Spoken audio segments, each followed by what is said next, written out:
영광의 하나님을 찬양합니다.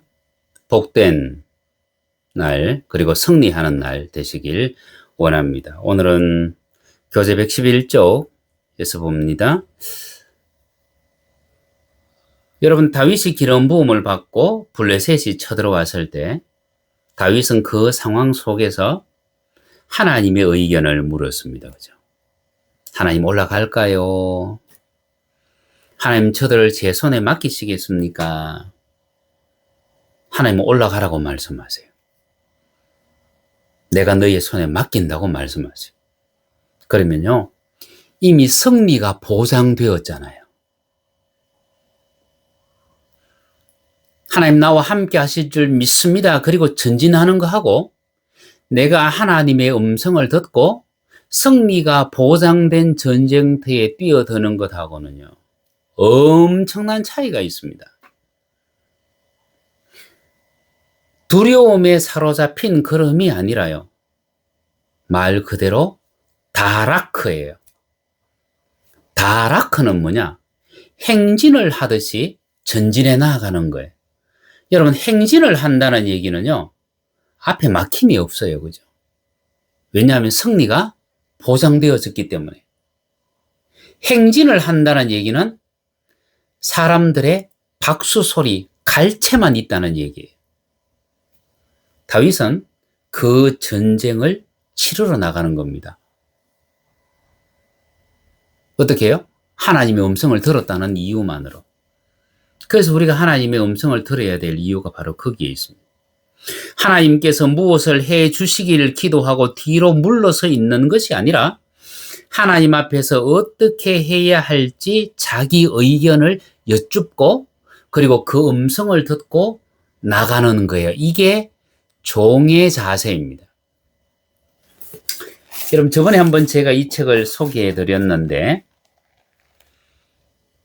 광야에 외치는 소리, 제가 굉장히 좋아하는 책이라고 말씀드렸습니다. 로란 헤럼 선생님인데, 이분이 썼던 그 가운데 일부분을 제가 한번 읽어 드릴게요. 우리들이 하나님 앞에서 앙모하며 기다릴 때 하나님께서 우리들에게 가르치실 수 있는 첫 교훈은 우리들 자신 속에서는 절대로 아무런 선도 행할 수 없다는 거예요. 여러분, 우리 속에 선이 없다는 얘기는 우리가 하나님 앞에 선한 것을 요구할 권리가 없다는 얘기예요. 오로지 하나님이 우리에게 선을 채워주시길 바랄 뿐이에요. 그러면 무언가를 결정하는 것에 있어서도 우리의 의견이 중요한 것은 결코 아니다. 하나님의 의견이 중요하다. 하나님께서는 하나님 자신이 우리들을 인도하실 때까지는 우리들 자신의 시도로서 노력하지 않은 것은 우리들에게 손해만 끼친다는 것을 우리들에게 보여주십니다. 우리의 생각만 가지고 구하는 것은 우리에게 결국 손해만 된다. 이렇게 말씀드리는 것이 마치 많은 것을 잃어버린 것처럼 또 어떤 일이 꼭 행해져야만 되는 것 같이 보일 것입니다만, 그러나 단순히 하나님께서 여러분들께 지시를 내리실 때까지 계속 신뢰하시기 바랍니다. 하나님께서 우리에게 뭔가 말씀하실 때까지 하나님 앞에 묻고 기다리라는 얘기입니다. 하나님, 내가 블레셋 사람에게로 올라갈까요? 하나님, 그들을 제 손에 넘겨주시겠습니까? 그리고 다윗은 기다리잖아요. 여러분, 기다린다는 것은 신뢰한다는 얘기예요. 인간이 수세기를 통하여 할 수 있는 일은 하나님께서는 불과 몇 분, 몇 초 만에 그보다 더 많은 일을 하실 수 있으며, 그리고 하나님께서 하실 때에는 그 일을 온전히 아름답게 영원히 성취해 버리십니다. 우리가 요구하는 것은 불완전하고 우리가 성취해 놓은 것은 일시적인데, 그런데 하나님을 기다렸다가 하나님의 뜻 가운데서 행한 그 결과물은 영원하다. 우리들 자신의 기도실에서 남몰래 기도하면서 그렇게 많은 시간을 보내지 않더라도 하나님께서는 당신의 방법이 인간의 방법과 다르다는 것을 우리에게 가르치실 것입니다.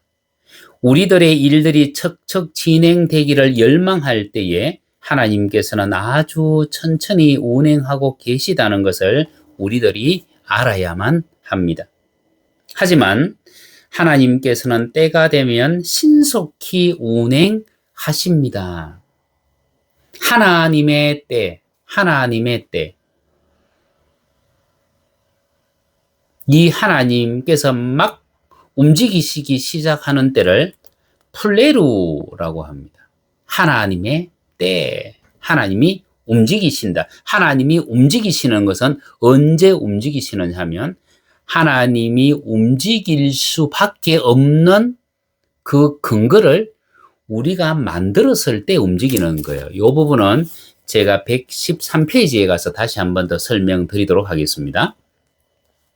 우리들은 하나님께서 정해놓으신 모형이 없으시다는 것을 관망하게 될 것이며 반면에 무한한 다양성 속에서 하나님이 역사하신다는 것을 알게 됩니다. 하나님은 우리가 알지 못하는 너무나 많은 방법을 가지고 계시다. 그래서 우리는 우리가 아는 방법만 하나님 앞에 구하고 그대로 해달라고 기도를 하는데 하나님은 우리가 알지 못하는 다양한 방법들을 가지고 우리에게 역사하기를 원하신다. 우리 인간들은 어떤 일에 대하여 계획을 세우고자 합니다. 그러나 하나님은 우리들이 꾀하는 계획과 준비보다 높이 계시다는 것을 우리들에게 무엇을 하시더라도 증거해 보이실 것입니다. 와, 정말 멋진 말이에요. 멋진 말이에요. 하나님 스스로 우리에게 증거해 보이신다. 여러분, 아까 제가 말씀드렸습니다. 주인은 종을 보호하고 종을 책임져야 될 의무가 있다고요. 하나님께서 우리의 주인이시라면 우리를 보호하고 우리를 책임질 의무를 가지고 계십니다. 그래서 주인은 항상 종보다 지혜롭고 그리고 종과는 다른 어떤 계획을 가지고 있어야만 되는 거예요. 하나님은 능히 우리의 주인이 될 자격을 가지고 계시다. 그래서 하나님은 주인이시고 우리는 종입니다. 주인이신 하나님께 묻고 말씀대로 행하는 것이 종의 본분입니다. 다윗은 자신을 왕으로 세우신 주인이 누구인지 분명히 알고 있었습니다. 하나님은 항상 우리의 생각의 경계 밖에서 계획하시고 말씀하십니다. 그분의 생각은 우리보다 높고 그분의 길은 우리보다 더 존귀하기 때문입니다. 다만 우리에게는 순종만 있을 뿐입니다. 여러분, 순종이 제사보다 낫다고 했습니다. 이 순종이 제사보다 낫다는 이 말은 하나님이 사무엘을 통하여 사울에게 했던 말이에요. 사울이 아말렉 족속을 진멸하라는 그 말씀에 불순종해서 전쟁의 전리품들을 가지고 왔습니다. 그죠? 그리고 그것을 가지고 하나님 앞에 제사를 드렸어요.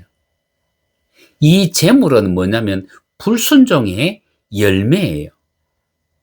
불순종의 열매예요.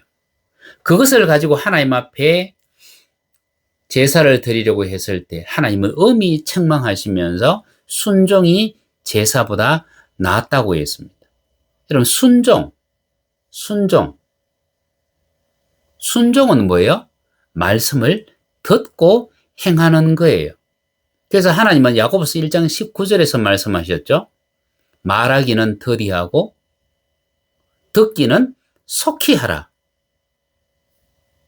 듣는 것에서 순종이 나오기 때문입니다. 여러분, 이 순종이 중요한 이유는 뭐냐면 하나님께서 움직일 수 있는 근거를 마련하는 것이 순종이기 때문이에요. 그래서 우리의 삶 가운데 우리가 하나님께 순종하기 전에는 우리의 삶 속에 어떤 일도 일어나지 않는다. 어떤 선하고 어떤 좋은 일도 일어나지 않는다. 여러분, 이 생각을 가지시고 하나님의 모든 말씀에 대해서 정말 철저하게 순종하기 위해서 자신을 낮추고 자신을 돌아보고 하나님을 향한 신뢰를 여러분들이 계속해서 더 키워나갈 수 있기를 부탁드립니다.